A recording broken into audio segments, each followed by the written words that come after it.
for 3A, and I'm trying to check what is the room.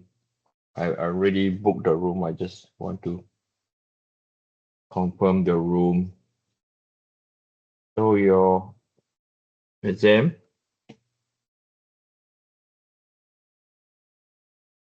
will be on August 7th.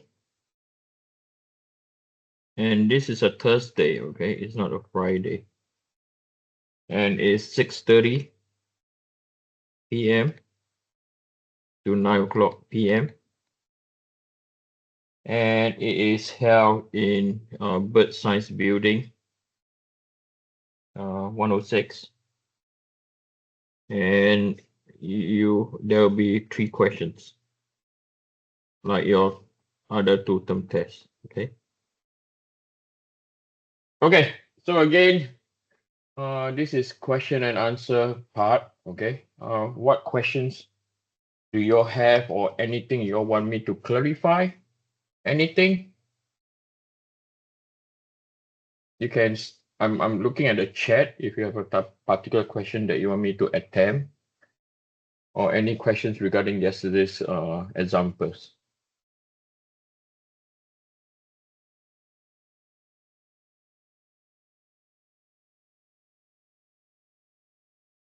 Anyone? Homework 8, question 6. Let me see.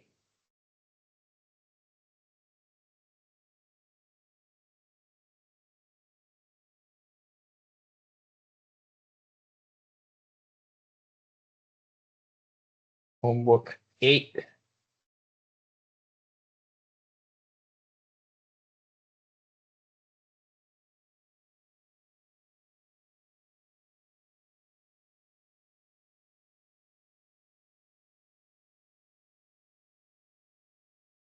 Question 6. Okay.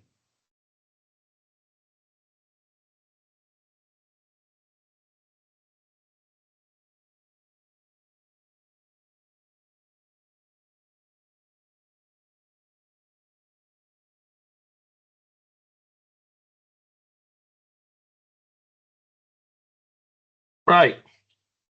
So we have a shaft that is 38 millimeters in diameter.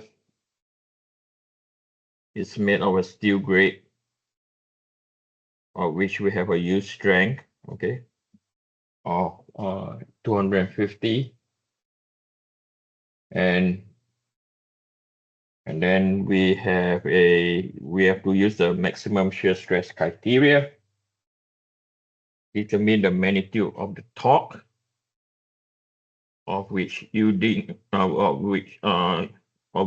occur when P equal to 240 kilonewton.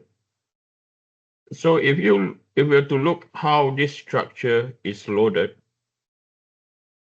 so again, I draw my transformation X, Y, and Z, okay? And we know that we have a Px is equal to 240 times 10 to the power 3 Newton. And then we also have a torque about the x-axis.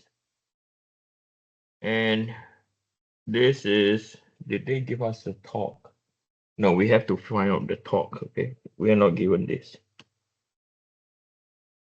So if we were to look at the formula, right, we know that we have a normal stress, which is equal to Px over A.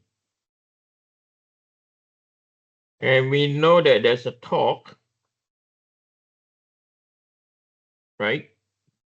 And this torque is equal to Tx over J multiplied by C, where C is the radius of the shaft. Okay. So we have to find what is this torque. Okay. So the criteria we're going to use is we're going to design based on maximum shear stress criteria,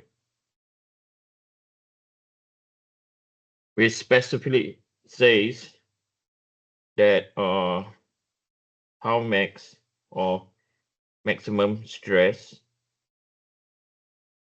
is equal to stress max minus by stress mean divided by 2. Okay.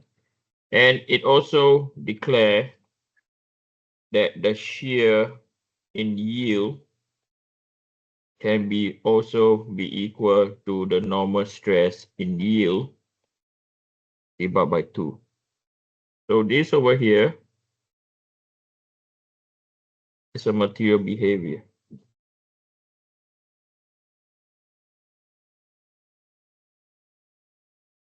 Yeah, is how the material behave. So we now again, okay. I know the solution manual don't do this, okay.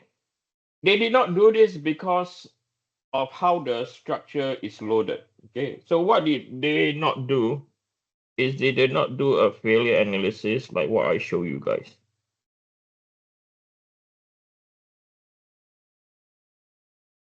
Okay, they did not do this. Okay, so what they did not do is they did not show this part. Okay, because to them, okay, it's understood, right? So again, if we have element A, element B, element C, and element D, right? So if we have element over here, A, B, C, D, we know that they are going to see a Px is equal to, and it's going to be in tension, okay, Px over A.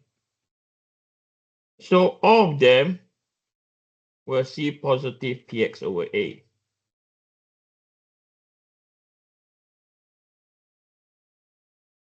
And all of them, right, if we were to look at the shear, which is equal to Txc over J, all of them will see Txc over J. All of them. Okay. So any element you pick will be just fine. Okay. So for no particular reason, we are going to select element. You can select element B, A. I just pick element A.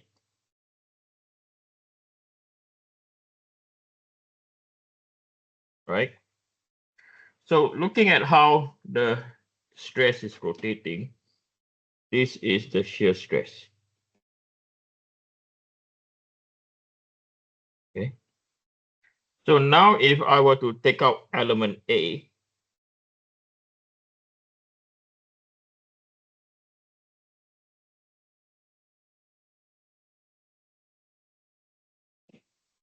right? So this is element A. So element A will have a shear stress in this direction, and then we'll have a normal stress in this direction. So if we were to put our transformation over here, X, Y, and Z. So we know that this is equal to our stress X. And this happened to be our shear XY. Okay. So if we were to put into a view that you could recognize better, I'm going to flip the element that this is our X and Y. This is our Z. Okay. So now it looks like this.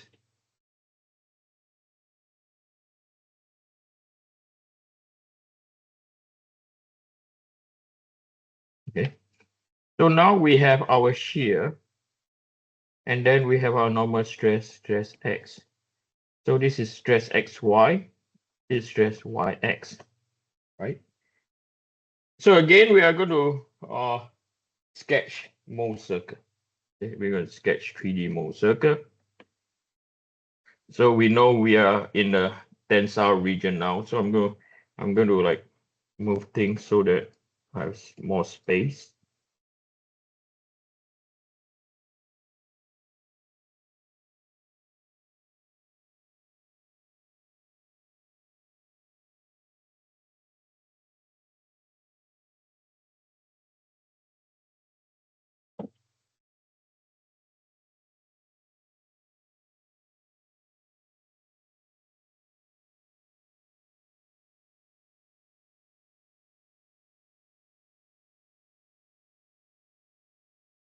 So we're going to sketch 3D mole circle, normal stress, shearing stress, clockwise and anti-clockwise, okay?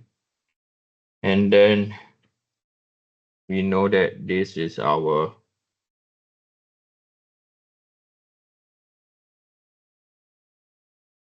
stress X line. This is our stress Y and stress Z. And we know, right? So if we call this our point X, our point Y, point Z on mole circle, we know that point Z is here. And then I know we don't know the torque yet. Okay, if we don't know the torque, we cannot identify what is the shearing stress. Okay.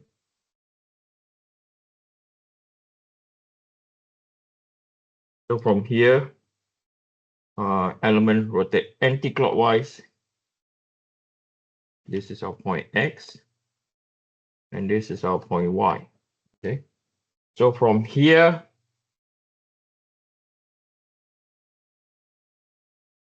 we sketch our mole circle.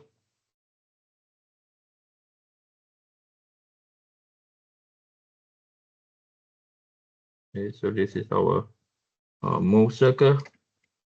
And it happened to be our mole circle in the XY plane, happened to be the biggest. Okay, so this is the other two plane.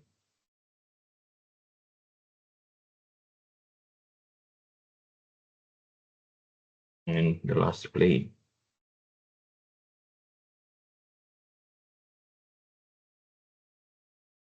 And a complete mole circle, you have to draw this line. Okay. Right. So we now know, right, over here, this is your stress mean. And over here, this is your stress max. Okay, so you know your stress mean and your stress max. Okay. So from here, the design is based on maximum shear stress criteria. Okay. So one way of doing this is you have to ensure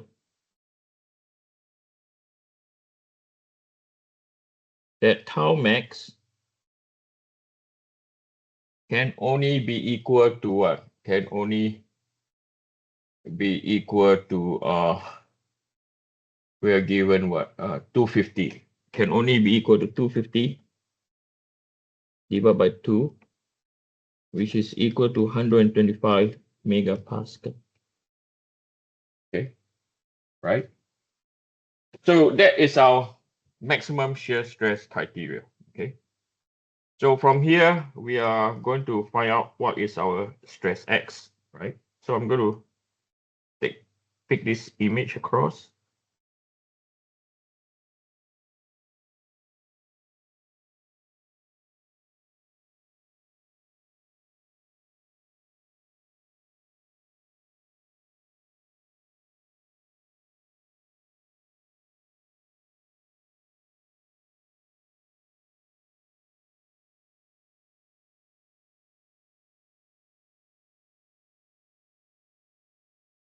Okay.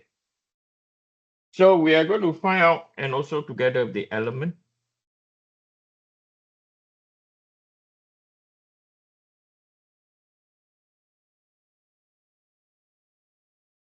So that is the element that we've drawn. So from here,